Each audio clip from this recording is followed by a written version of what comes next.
I'll be more grateful for your leadership in this entire process. So thank you so much.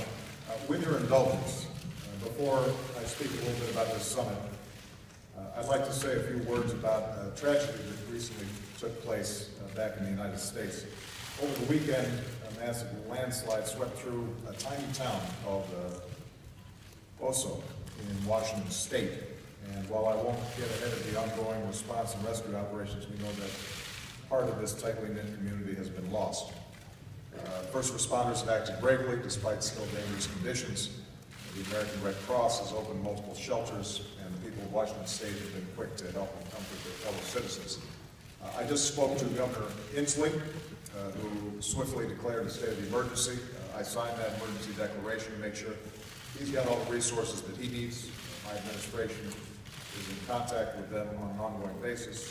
FEMA and the Army Corps of Engineers has also been on site to offer their assistance and expertise.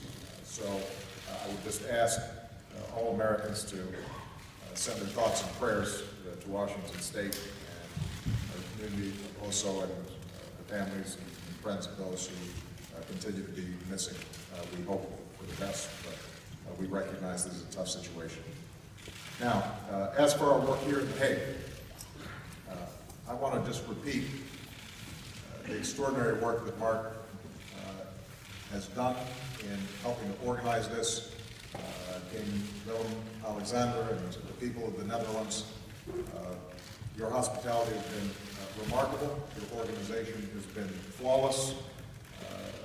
To all the people who were involved in putting this together, including those who were putting up with the traffic that I caused, I want to say thank you. I'm told there's a Dutch word that captures the spirit, which doesn't translate exactly into English, but let me say that my first visit to the Netherlands has been truly gezellig.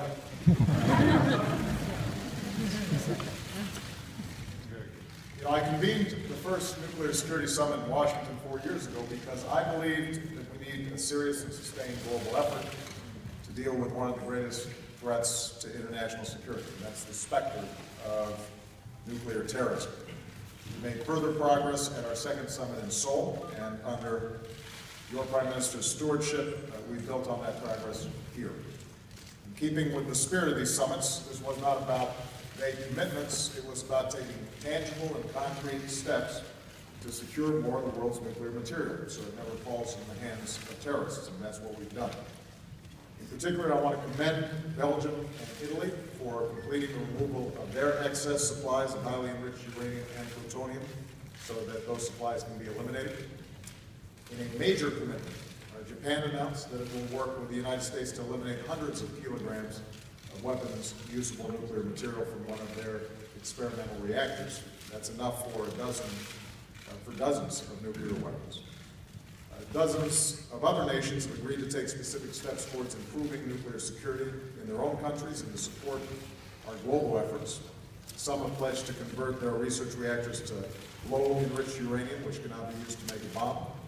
We've set new goals for implementing our nuclear security measures, including sharing more information to show that we're all living up to our commitments. I've made it clear that the United States will continue to do our part as well. Our nuclear regulator will develop new guidelines to strengthen cybersecurity at our nuclear power plants, and we've pledged to pursue the production of a key medical isotope used to treat illnesses like cancer without relying on weapons-usable material. We're also going to work with our partners around the world to install more radiation detection equipment at ports and transit sites in order to combat nuclear smuggling. And all of this builds on our previous efforts. 12 countries and 24 nuclear facilities around the world have now rid themselves entirely of highly enriched uranium and plutonium. Dozens of nations have boosted security at their nuclear storage sites, or built their own counter-smuggling teams, or created new centers to improve nuclear security and training. The International Atomic Energy Agency, or the IAEA, is now stronger, and more countries have ratified the treaties and international partnerships at the heart of our efforts. So we've seen a fundamental shift in our approach to nuclear security. But as Mark indicated, we still have a lot more work to do to fulfill the ambitious goals we set 4 years ago, to fully secure all nuclear and radiological material, civilian and military, so that it can no longer pose a risk to any of our citizens. I believe this is essential to the security of the entire world, and given the catastrophic consequences of even a single attack, we cannot be complacent. I'll close by reminding everyone that one of the achievements of our first summit in 2010 was Ukraine's decision to remove all its highly enriched uranium from its nuclear fuel sites. Had that not happened, those dangerous nuclear materials would still be there now. And the difficult situation we're dealing with in Ukraine today would involve yet another level of concern. So it's a vivid reminder that the more of this material we can secure, the safer all of our countries will be. We've made progress. We've got more to do.